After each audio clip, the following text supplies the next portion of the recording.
Hi, and welcome to the Great Women in Compliance podcast with Hema Lomax and me, Lisa Fine. Today's episode is a roundtable discussion. So Ellen Hunt, she said she's joining the discussion, but she's really leading this discussion along with two amazing guests.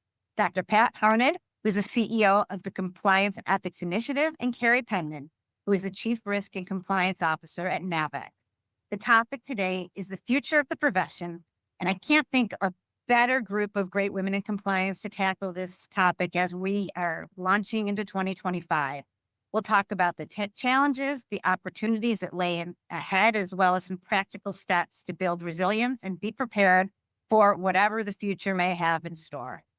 Our two guests are uniquely positioned to gaze into their crystal balls as each have extensive experience and deep knowledge about the current state of our profession through surveys, benchmarking their knowledge, and everything that their organizations do. So starting with Dr. Harned, she is an accomplished executive with more than 25 years of experience in governance, risk, ethics, and compliance. Pat served as the executive officer of the Ethics and Compliance Initiative, which is a strategic alliance of the prestigious think tank and membership organization that founded and continues to guide us in the ethics and compliance profession.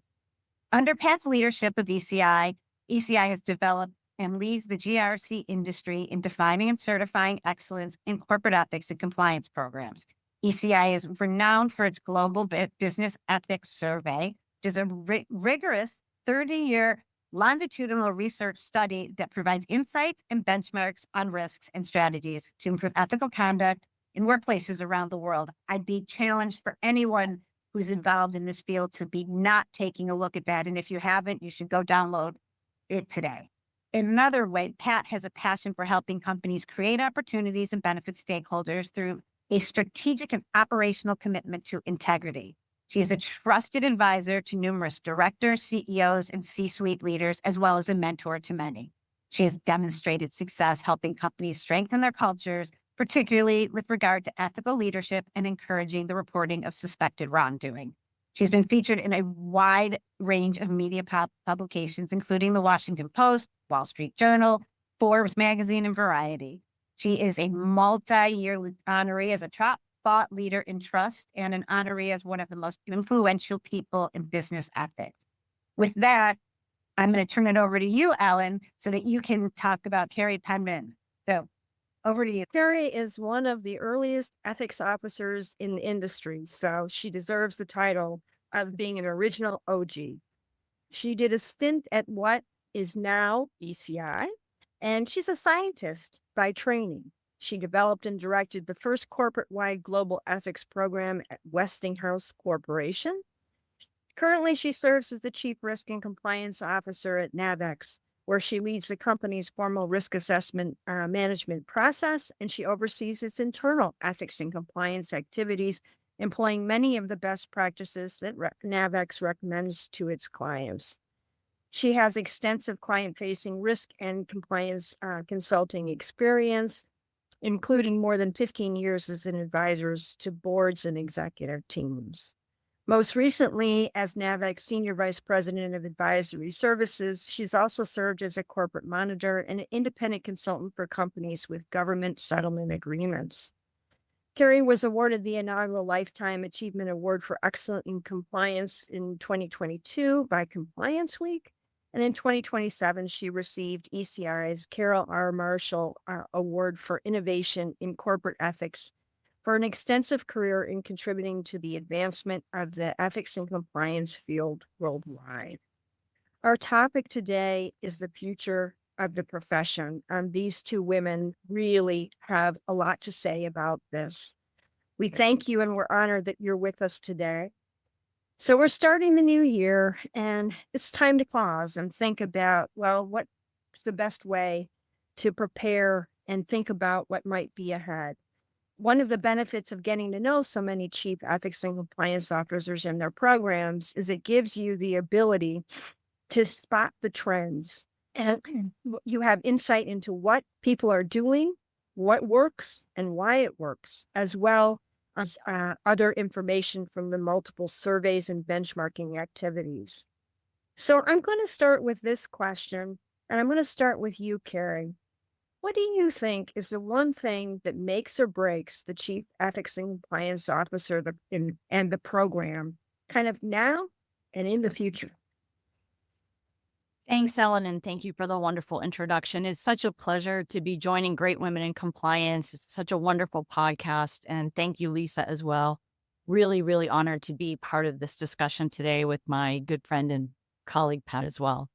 I will say that from my perspective, I think deep knowledge and understanding of the business and its leaders. I think that's the most important thing that we can do.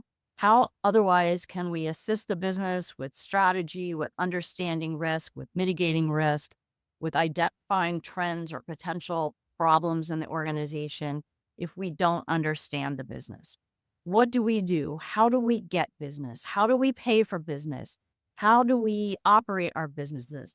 What are the challenges? What is the cadence of the business, right? What is the timing of when different parts of the organization may face different compliance or risk related challenges? And to really be there as a member of the team, a member of the leadership team, to be able to provide good guidance and advice. And sometimes we provide the hard guidance, but sometimes, we are there to be proactive and strategic. And that is an opportunity that if we're sitting there knowing the business leaders, having their confidence and their trust, doesn't mean that we always agree on everything, but being a trusted advisor to the business is a really critical role.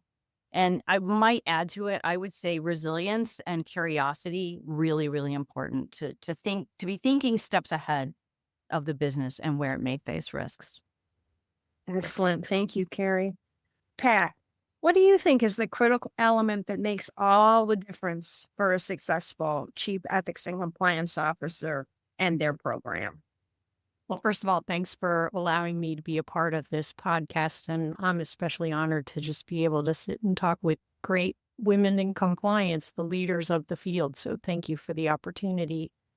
Probably not surprisingly, my answer was pretty similar to Carrie's. Of course, she did a better job of being comprehensive in covering it. So my first thought was the ability to connect the ethics and compliance function to business strategy.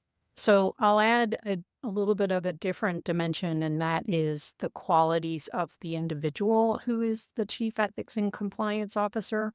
Carrie was spot on in terms of how to connect, how to understand the business. I also think that doing that requires an individual who is fearless, maybe not always fearless, but is bold, is willing to be courageous, to say hard things in difficult conversations, but is also able to just step out of their comfort zone, connect to other business leaders, make themselves visible, and be willing to hear hard things as much as they're willing to say hard things. So it's not just the actual approach and the strategy, but you look at the people in our field who are sort of the pillars and the models of a great chief ethics and compliance officer, and those tend to be the qualities they have.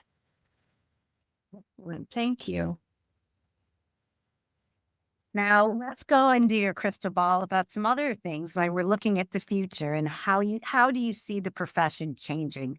It's been a little over 30 years since the federal sentencing guidelines were first introduced. And I mean, we see the profession has changed and evolved in so many ways, from the informal, we're not the Department of No, to today, this sort of more well-rounded profession of um, ethical conduct, doing the right thing. What does that mean? And it's also a profession standing alone, and it's grown to be important and have prominence and in stature within organizations, and also, frankly, through the government and the things they tell us to do. So, as we have moved from our rule-based function that is and focusing on behavior, let's start with you, Pat. What other changes or reinforcements do you see on the horizon? I guess my first question is, have we actually evolved from a rules-based environment? One of the things, my observations of our field, we sort of wax and wane. In the early days, we were so much more focused on ethics and values. What are the expectations we have of our employees. We've become much more compliance oriented. And to your point, Lisa, I think there have been some really helpful insights that have come from the behavioral ethics sciences that have helped us. But I worry a little about our profession, maybe even more than a little, because we're about to enter a very uncertain regulatory environment. And as a compliance and rules-based programs that are compliance and rules-based may struggle some because it's hard to navigate what's the way forward.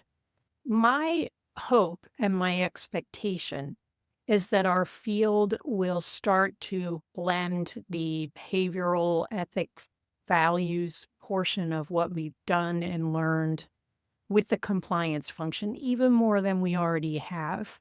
And this is speaking a little bit to the work of the ECI, but there have been a lot of efforts to try to look at what is the maturity curve, what is the path of an ethics and compliance program. And it really does take into account not just having the foundational compliance portions, but also getting leadership buy-in, having a larger sense of corporate purpose and core values, and making strategic decisions as a business based on purpose and impact on stakeholders.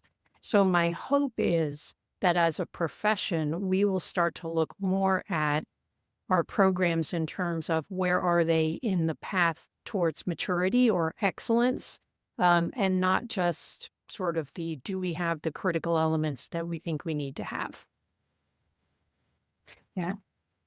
And Carrie, what about you? Is that the same? Do you have the same crystal ball or some other things in there? I have a very similar crystal ball. So, I fully agree with everything Pat just said. And maybe I'll just build out a little bit more on what Pat was covering because, my thinking is our pendulum has been swinging back and forth. When I started, we were far more focused on ethical business conduct and values and culture. And frankly, very few of us were attorneys. We had all come out of operations. So that did give us a better understanding of the business because we came from the business. And so the other thing I would note is that we actually had more prominence in our organizations than many compliance officers do now. In 1994, I reported to the CEO of Westinghouse. I made reports to the board of directors. And I think after Enron and WorldCom, I called it the regulatory rush that came in and well deserved, I guess, for organizations that, if we couldn't regulate ourselves, then the government was going to come in and do it for us. But I think what we saw was the function move straight into legal. And oftentimes the compliance person was somebody who reported to somebody who reported to the general counsel. And so that's a very different strategic position to be in to try to affect the kind of change that we all frankly had the opportunity to do early on. And now I think we are getting much closer to, but I don't think we're back. I don't think we are back to that situation. Some things that haven't changed since the federal sentencing guidelines, it's interesting that you mentioned that, Lisa, because I've actually been giving some thought to that is, the thing that hasn't changed is the foundational principles. If you look at everything else that has come since then, really are all built in some way, shape, or form. So that's one thing that we did get right at the beginning is the foundational principles of what makes a strong, effective program. Obviously, some tweaks through the years and different organizations globally have come out with various versions, but they really come down to the same principles. And I guess one last thing I would say that hasn't changed that I really hope we'll do more work on, and that is improving relationships with other departments, particularly human resources. And the other thing I think we haven't really sufficiently addressed, and we will not move forward if we don't address and manage fear of retaliation. So I think we have a fantastic opportunity, in the future to continue to build on the great progress we've made. But there just are some things we need to fix, I think, that are holding us back. So I think my crystal ball is, I think we're in a good place, but we still have lots to do. Those will sink you. There's just no way you can be effective as a chief compliance officer or have an effective program without working with others. It's just a reality. And the tensions sometimes with human resources and internal audit or other assurance functions just really aren't necessary because you have the same goals, and you'd be so much more powerful working together than trying to not share the spotlight, so to speak. But I want to turn now to what's going to happen in Washington, D.C. in a couple days and the new administration, because we have to talk about that because it's going to impact the profession, I think. I see kind of a diminished impact on the values-based approach, as you've talked about. I mean, just saying to people, let's do the right thing, doesn't have the same kind of persuasive weight it used to, because I think people don't always really agree what the right thing is. There's some tension about that. The new administration is not a fan of regulations. We know that, and we saw that impact in the disfavor of appointing corporate monitors during the first administration of President Trump. But on the other hand, I mean, despite kind of the deregulation trend, there was, DOJ guidance issued in 2019, and there was a huge emphasis on enforced trade sanctions and export controls, and particularly against countries like Iran, North Korea, and China. OFAC levied substantial fines for sanctions, which kept compliance professionals in international sectors really on very high alert, things changing almost daily, right? So, Carrie, what do you think we're going to see in the second administration, and what's its impact on the profession? Yeah, that's a good one. I would say officially my crystal ball is cracked here. But, I think we can't lose sight of the long game. And the stakeholders still expect certain behaviors from businesses. And we can't forget that regulations are the floor and not the ceiling. I think that's a really critical thing to remember. And same with risk, right? Risk doesn't care if it's regulated or not. I just wrote a blog about this because I have been asked this question a lot. I'm sure all of you have as well. But regulatory enforcement, or the lack thereof, doesn't change our risk profile, our tangible risks that businesses face, expectations that our employees, our shareholders have for us. And I actually think that this is going to make our roles more important because, frankly, it's going to be more complicated. You know, 50 states are going to become the 50 little countries within the US and their own regulatory environment. And for those who have operations outside the US, which I think are quite a few now, most organizations are very global. That hasn't changed, and the regulatory environment, if anything, is getting stronger outside the US. So I think it's actually going to make it more complicated for us to navigate who is regulating what and when. So I really vote on playing the long game.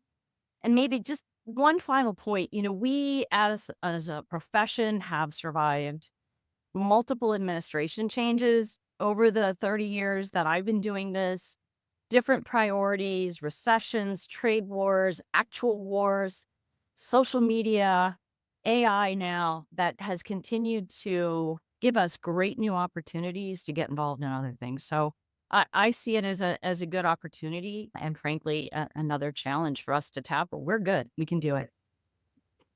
Pat's point about resilience, right, as being a Yeah. key characteristic. And so, Pat, is your crystal ball cracked? Actually, Let's the word that what was came you- to mind to me was my crystal ball's foggy, but cracked works too. Yes, the answer to that question is yes. And actually, Carrie covered it so well from a regulatory perspective, but I had a great term that I have seen recently to refer to it is the expectation of a divergence of regulation where, where we have been previously able to look at sort of a larger picture and get a sense of what the general trends are. It's about to become so much more complex and challenging. So the other thing I would add is actually a little bit of a different dimension, but already we're hearing and seeing that employees are anxious. They're worried. It doesn't matter what your political perspective is. It doesn't matter who you voted for. There is an understanding that change is coming and not a whole lot of knowledge of what that's going to mean for workplaces and policies, but also individuals in their job security. And so what that tends to do in a workplace is create a lot of pressure to compromise standards. I think as a profession, we can expect that in the very near term, at the very least, there will be increased pressure that people feel to cut corners, to try to save their jobs. But also, we've already seen, and I think this will continue, we are so polarized in our perspectives of what's happening. And there's a diminishment of our ability to speak to each other, to hear each other, and respectfully disagree. And so I think that another big thing we need to be prepared for in terms of the impact of the change are shifts in our culture and a concern that people need to feel like they are working in a place where they're able to offer ideas, feel secure.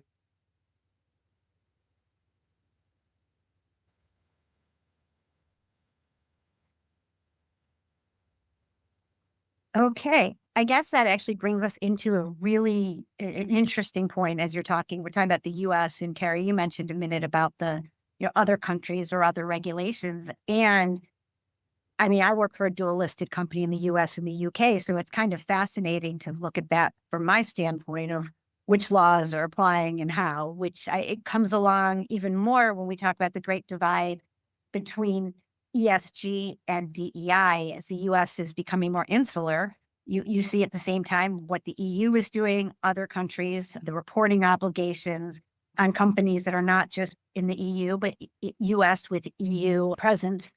And then we've seen, like, also recently in lots of different ways, but not just in the rejection of the Boeing monitorship on the DEI requirements. I mean, we've seen a bunch of companies roll back their commitments to DEI. I mean, in the last week alone, we've seen McDonald's, we've seen Facebook, and then you see Apple basically doubling down out there. So as ethics and compliance leaders and professionals, how do we navigate this? How's the crystal ball? Mine feels like a magic 8 ball, but for your crystal ball, Pat, where are we with this? That's a great term, too.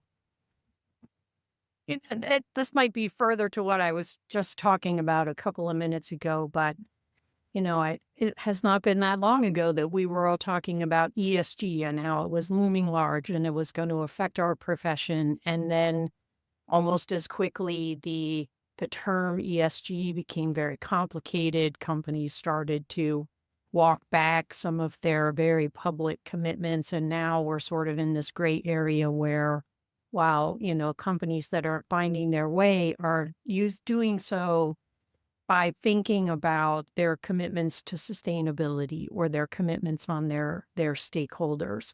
And I hope that something similar will happen in the DE&I space. So from an ethics and compliance perspective, to me, the mandate for us, and hopefully the way forward in guiding our companies, is to really focus on the creation of a respectful workplace.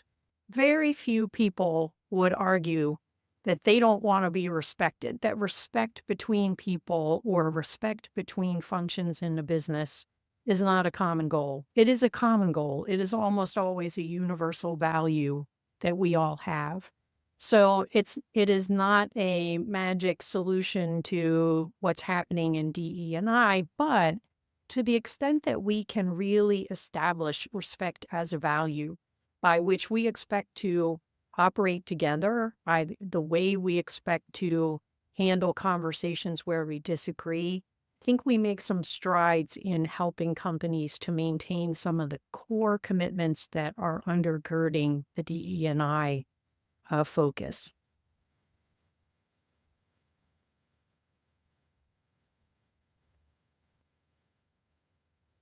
Carrie, what about you? So, of course, I fully support everything Pat just said. It's so great to do sessions with Pat. And it's good that you're alternating which one of us goes first. So, I totally agree with that. And I think the US has slowed considerably on ESG and DEI initiatives because of the backlash and the politicization. Gosh, I can talk today. But I think that we're going to start to see, and Pat touched on it, right? A rebranding of what the way we're talking about these things that are still very important and still highly valued. So sustainability is the term Pat used, and that I think is a bit of a rebranding, right? We're talking about sustainability. I mean, how can it be bad to be talking about things like, forced labor, and it just can't be, right? We have to be talking about these these issues, and we have to talk about it in a way that we're able to communicate with whoever else we're speaking with. And so if it means doing a little bit of rebranding, we have to stay true to what is important to us and to our organizations. And so, I think, and as well, regardless, Lisa, you touched on this, the companies are still beholden to the jurisdictions where we do business. And there are reporting expectations along both of these lines, not only outside the US, but in certain states in the US. And so it still is going to be important. And I can't emphasize enough Pat's focus on workplace respect.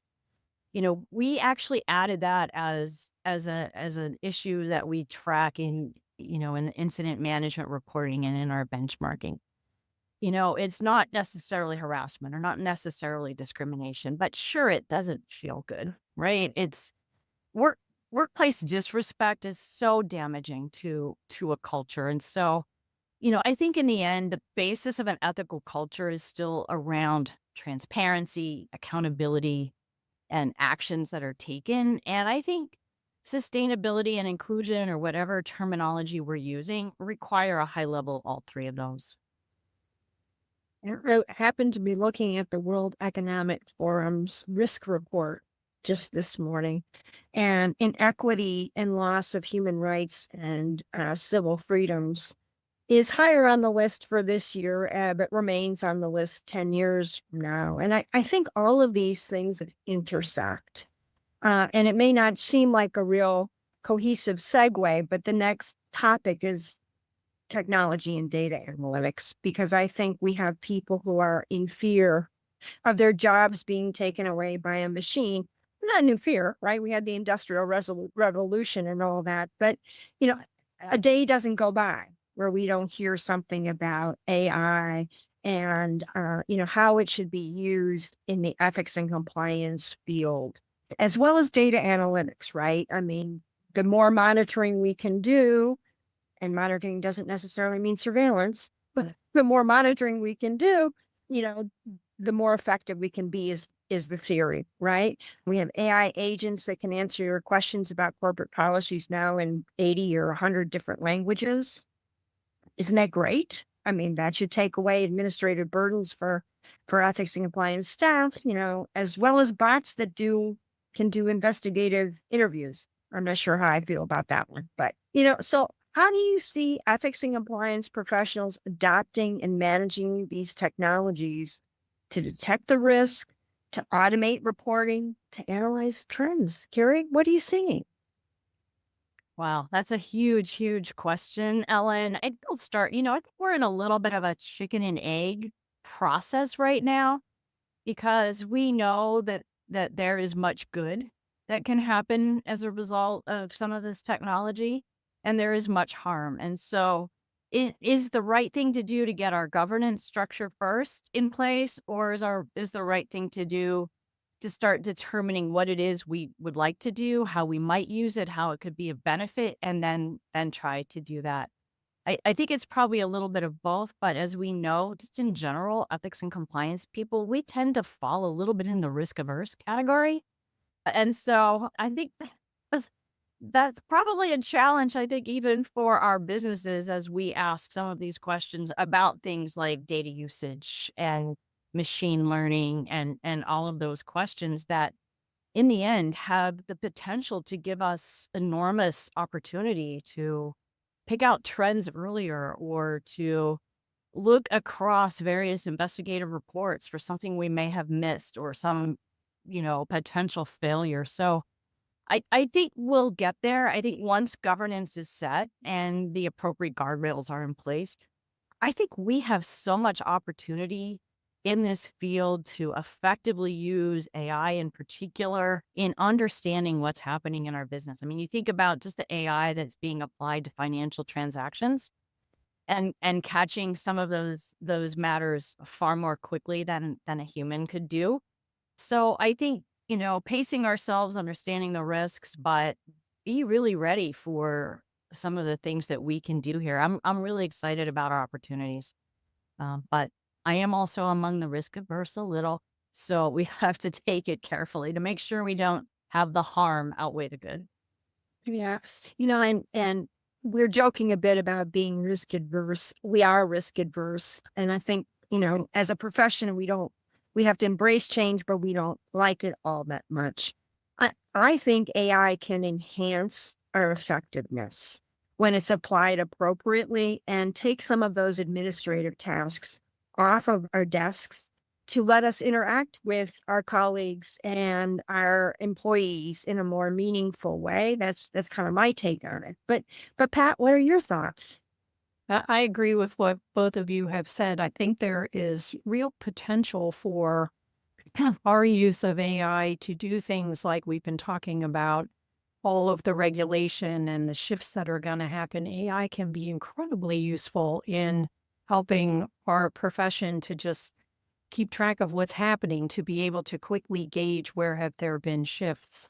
I also know that there are efforts underway in lots of different places to make use of AI to help interpret data that we're collecting in our programs, not only just to understand what it is, but also to start using it for monitoring for shifts in against identified risks for compliance and shifts in culture, monitoring ethical culture, for example. So there's real potential there. The other thing, though, that I think is a great opportunity for our profession, if we can see it this way, is that, most people, as much as they see the promise of AI, they're also afraid of it. And they worry about businesses' use of AI and whether it's going to actually harm their consumers and customers. And so the whole discussion about responsible or ethical use of AI is a huge opportunity for us because we are the people who do the most thinking about what are our values, what are our standards, how should we be operating as a business, and we should be helping to guide that conversation to figure out how do we make decisions about what AI can do, should do, will do, and to be a voice in that discusussion. And if we don't do that, someone else will, and it's lost opportunity for us. Agreed. I also think as we're discussing AI and the use of it, the data, we have so much data that we have now that we didn't have 5, 10, or 20 years ago, that the AI can really help, look at key points. And if you can figure out, and I'm certainly at the very beginning of my own personal journey, one of my, resolutions for this year is to start understanding some of this better, is just the volume of numbers and things you do manually, I think can be really decreased, and you can do some real quality actual thinking about it if you can get to the right point. But it's going to be an interesting evolution and development, probably one of the biggest for any of us. With that, we can go, it's another one of those segues, but data is the background of all of this too. Both of you and your organizations do some amazing surveys and benchmarking work, and thank you for that. I can tell you, I quote either or both every so often, more than, they're perfect, so helpful. And these tools, I think every person will say the same thing. If you had to pick, I don't know if I want you to pick your favorite child of surveys, but or what would be your kind of favorite either insight or maybe an aha moment or something that's come up recently or over the long term that to you just constantly sticks out? And Pat, I'll start with you. Sure. So this might be a reflection of how long I've been in the field, but my favorite, ECI has put out a prodigious number of research reports, mostly coming from our global business ethics survey, but lots of other research that we've done. It is pretty rare for me to do a presentation or a training session without referencing a report we did in 2011 called Inside the Mind of the Whistleblower. My personal view is the greatest risk from an ethics and compliance perspective that a business faces is the ability for people to come forward and report concerns. If you don't have a way and have confidence that people are going to tell you when problems are happening, you have massive problems on the horizon. So in that study, we did a lot of surveying of employees about what motivates them to come forward to report. Where do they go to report? What can companies do to encourage reporting? And that report really just shed a lot of light on how helpful are helplines. Like, you have to have a helpline, but also if you're relying on your helpline and not reports going to managers, you are short-sighted in what the issues are that are coming up. Just this year, we actually added a new report to our library of reports that I think actually adds to that first report. It was called Barriers to a Speak Up Culture and Risks of a Silent Workforce. Kind of a long title, but one of the things we were interested in was what are the things that people are seeing as the stopgaps to creating a speak up culture. And we found that 92% of people around the world said that they do not work in a strong speak up culture.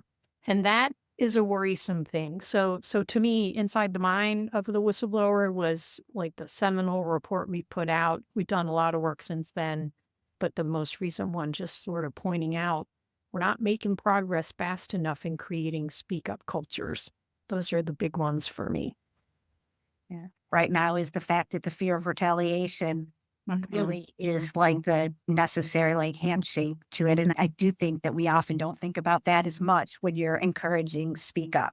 Yeah, and actually, I'll just sort of a spoiler alert for that report. What we found was the biggest barrier to a speak up culture is supervisors. People who, and actually the reason that they are barriers is that people are afraid of retaliation if they come forward. Yeah. Carrie, what about you?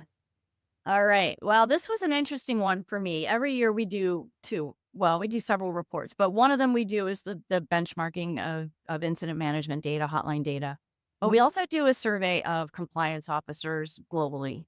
And there was one particular finding that probably is intuitive, but it really was fascinating. So we asked separately 7 questions about the engagement of the board of directors in the compliance program. And then we asked another 7 questions, totally separately, not at all related to the questions about the board, about whether or not, about the behaviors, if you will, of leadership. And it was at 3 levels: senior management, middle management, and first line supervisors. And then we compared the two. Were there any relationships that came out of those two? And what we found was organizations with a strong engagement by their board of directors in the compliance program reported more positive behaviors by management at all levels. And I mean significantly more positive behaviors, even at the first line. And so several of the behaviors that we were talking about were encouraging compliance and ethics, modeling proper behavior, and persisting in the face of competing objectives. That's always the most interesting one. So if there was strong engagement by the board of directors at all levels of management, interesting to see the reach of the board down to first line management. Is it, Pat's the true scientist on data. Is that cause and effect? Is that whatever it is? It was very notable that when you had strong board engagement, you had better, more positive management behaviors. That actually is fascinating too, because I don't always think of it being in that way. I think of people thinking of the, 2 levels above them, maybe essentially their CEO or their board of directors. That's a really telling and significant thing. As we close, just one last question for the crystal ball here. You shared your thoughts and tips and any parting thoughts that, you'd like to share before we sign off. And Carrie, I'm going to start with you. All right. Well, I'm polishing that crystal ball, and I still say it's an amazing time to be in this field. The one thing we can say is no day is boring. Every single day is different. There's always so much to learn, to take on. I mean, we talked about ESG. I took that on as a responsibility as a compliance officer here. We keep our open mind, we have the opportunity to learn different things. So I think that the only way we have to go is up, because we're already such a great field and relatively new, right? 30 years, maybe I feel it, but it's relatively new. So the sky really is the limit for us. And I would like to see us to continue to elevate ourselves with a focus on risk and reducing our time spent in silos and just focus on the business. So many great opportunities. And it's just so wonderful because I get to work with people like all of you. So All right. Pat, that's pleasant. I guess my closing thought is to issue a challenge to all of us. It's so easy in our field to measure our success by numbers like helpline calls or success of board meetings and other things. But it's really important for us to just take a step back and convince ourselves and believe that we actually make a significant difference in our workplaces. We make our workplaces better for people to come and make good decisions every day and carry out the business of the business. I would hope we will continue to just fully believe that we matter, we're essential.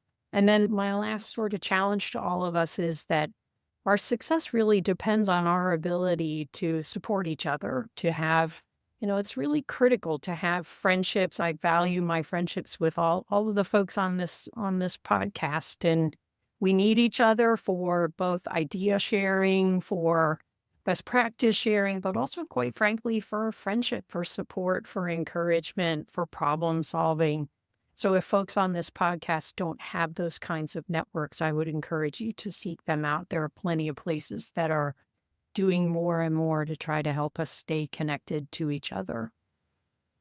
And that is a fabulous final thought. That's one of the reasons that this podcast has been so important to my life, because who knew when it started a few years ago that I would then be able to have the opportunity to talk to and fabulous people like you all and luminaries in the field, and to grow that community is great. And we really, it is a group of people who care and help each other out. And I do go in and believe that what I do matters, whether it's to employees on different days, to the organization, to employees, to the world. Depends on what day and and without you all, we couldn't do that. So before we close, I also want to thank our sponsor, Corporate Compliance Insights, that allows us to keep doing this. And of course, our GWIC community for listening in. And please take a lot of this advice, share it, use our LinkedIn group to meet some new people, and try to learn about any of the new topics that interest you. And definitely check out all the amazing work that Dr. Harmon and Carrie have done. So thanks, everybody. Have a great one. And thanks for joining us. thank you. Thank you.